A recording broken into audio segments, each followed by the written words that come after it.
So, mauna na itong finished product sa itong chili garlic sauce, no? Pero before na, ipakita na ko ang process sa pagluto. First, imo jud siyang i-blend, pero wala na ako siya napakita, na diretso na ako siya pagluto. Yung nga part, ulay undang okay, gini siya, kadili siya pwede undahan kay masunog siya. To make the video short, magputos na ta. Aspas kayo, no?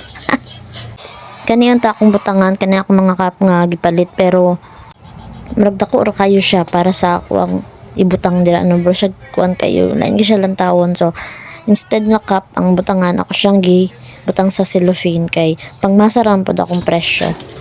So diri nagtakos-takos na og magsugod na tagpamutos. Guys, negosyo ta ginagmay. Lord, unta mahalin ni pangdagdag lang sa akong allowance. Oy, limpyo ni siya ha. Dapat manggod akong sudlan is kaning cup.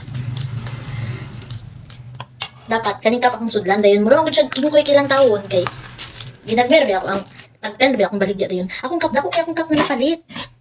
So para dili siya lain ng taon. Tag 10 or 15 ana lang akong baligya. Din para dili siya lain ng taon. Nipalit na ako og cellophane. Nipalit ako og cellophane din nipalit ko og imbudo. Slide kay siya. Nabasa siya sa oil. Nipalit ko og imbudo, dayon stick sa barbecue. Na ako'y pang tusok. Chili garlic sauce din siya. Akong gibuhat. So, unta Lord, mahalin siya Lord. Please, first time na ako buhat og chili garlic. Hindi ko sure kung namian na sila.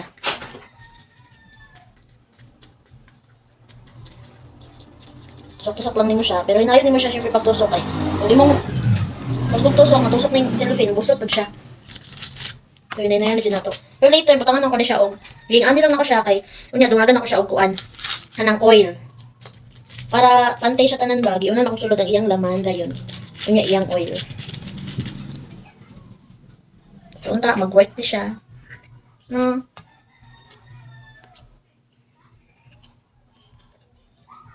Tagduha ka scoop ako ang ginakuan. Scoop sa gatas akong anak na kung may kanang isa ka bakong wala nagamit. So, katuwa ko ang gikuwag panukod kay wala man ko'y katong measuring cup ng gagagmay. So, karin na akong gibuhat.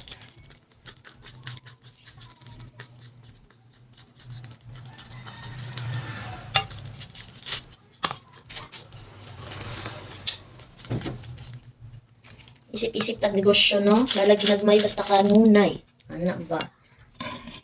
Ang dagdag allowance na lang ni. Kay gasto kayo mag-eskwela oy. Naluoy po ta sige pangayo sa tuwang financer.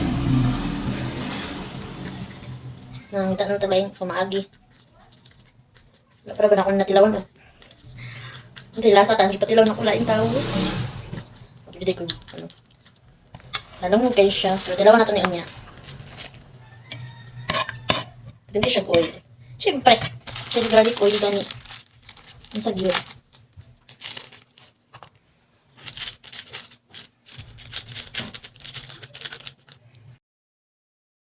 Gusto lang na ko iingon guys tong nga halal niya tong pagkaon bisan chili garlic lang ni siya. Wala yun na siya sagol nga binuang, wala na siya sagol nga mga atik. Hey! Guys, gusto lang na ko iingon no, nga halal niya tong pagkaon bisan chili garlic lang ni siya. Wala na siya sagol binuang, wala na siya sagol atik, dili pareha sa imong uyab. Hey! Nga napuno ra siya atik-atik.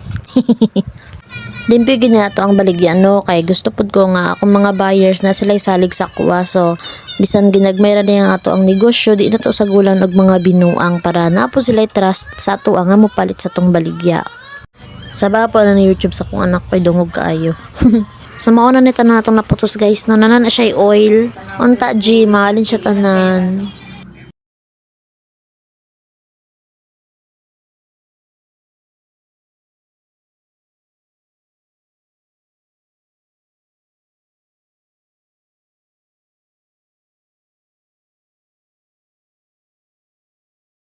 By the way guys, kani akong baligya is halal jud ni siya no. Da siya'y mga bawal nga akong gisagol dira kay na ako'y mga classmate nga mga Muslim and na ako'y mga amiga nga Muslim, so dili ko gusto nga sagulan akong maot or mga binuang akong baligya kay naningkamot ra pud ko para makakwarta, so gusto jud ko nga akong baligya limpyo. Ma-Muslim man na siya or mabisaya, pwede siya makaon kay halal siya. Out mong gulang magbaligi akag mga pagkaon dayon sa gulang na tong binuang no. So magtinaron kita sa tong negosyo para pod na ay mamalit sa atua.